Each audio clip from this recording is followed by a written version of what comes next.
On 11 December 2023, the Supreme Court of India upheld the Modi government's decision to abrogate Article 370 that granted special status to Jammu and Kashmir. Here's how Prime Minister Modi has been germane to the abrogation of Article 370 since his early years. Recognizing the far-reaching implications of discrimination perpetuated by Article 370, Narendra Modi understood that land integration alone was insufficient and the integration of Kashmir's people into India was imperative.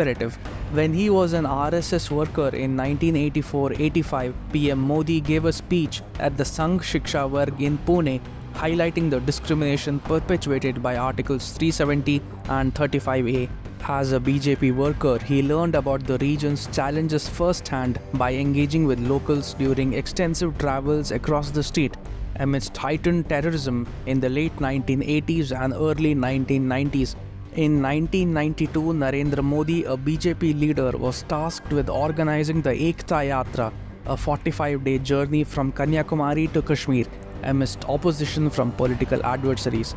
An undeterred Narendra Modi said, "No one should ask us to stop this journey. Our destination is Srinagar and we unequivocally possess the right to do so. The tricolour flag will be proudly hoisted in Kashmir, an integral part of India."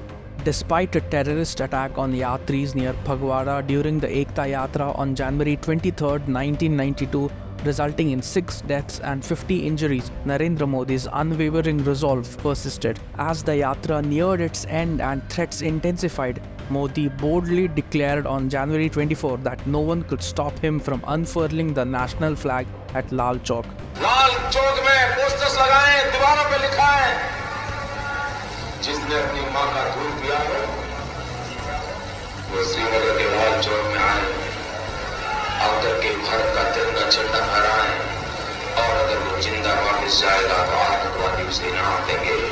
आतंकवादी काम खोल करके सुन ले, 26 जनवरी को परसों, अब चंद घंटे बाकी हैं, लाल चौक में फैसला हो जाएगा किसने अपनी मां का दूध पिया। In 1992, the BJP's National Executive Committee decided to dispatch a study team to Kashmir, with Narendra Modi, then BJP Gujarat General Secretary, joining Madan Lal Khurana and Chaman Lal Gupta for a 4-day tour from September 19 to 22. During this trip, Narendra Modi engaged with different officials and the public, went to strongholds of extremists, and visited migrant camps to get a first-hand understanding of their issues.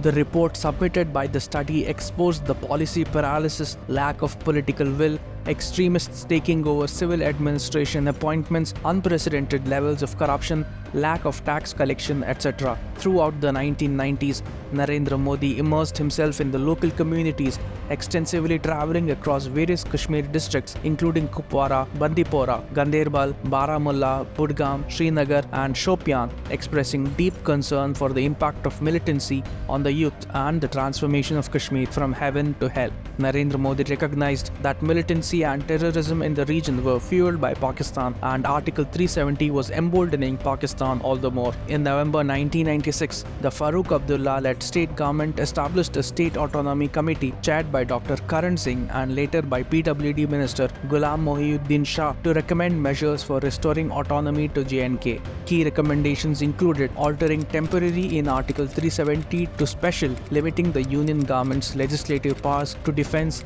external affairs and communication, changing titles to Sadr-e-Riyasat and Prime Minister, removing the jurisdiction of the Supreme Court, Election Commission and Comptroller and Auditor General, making fundamental rights and Articles 356 and 357, that is President's rule, inapplicable to J&K, withdrawing central services such as IAS and IPS. In essence, the INDI alliance partner of today submitted a report to virtually make Kashmir a separate entity from India. As the General Secretary of BJP and party in charge for Jammu Kashmir, Narendra Modi organized protests in Srinagar against the orders and protested vociferously. During the Kargil War in 1999, he visited soldiers in Tiger Hills, mobilizing BJP workers and personally meeting and supporting soldiers at 18,000 feet. In 2000, at a Srinagar event, Narendra Modi emphasized the need for jobs to uplift Kashmiris and recognized that Article 370 was not only a territorial issue but also hindered people's lives, impeding progress. Even after assuming the role as the head of state in Gujarat, Narendra Modi maintained direct relations with the people of Jammu and Kashmir and continued to visit the region. CM Modi frequently engaged with J&K youth, hosting student delegations and adopting a sensitive approach in interactions that garnered positive reactions. Narendra Modi was once on a visit to Srinagar to participate in an interstate council meeting as Chief Minister of Gujarat, when terrorists threw grenades in the city and negative media coverage portrayed these events undermining PM Vajpayee's peace efforts in J&K. Modi, recognizing the need to defy militant intimidation, walked to Shankaracharya Hill, a gesture reflecting his refusal to succumb to terror.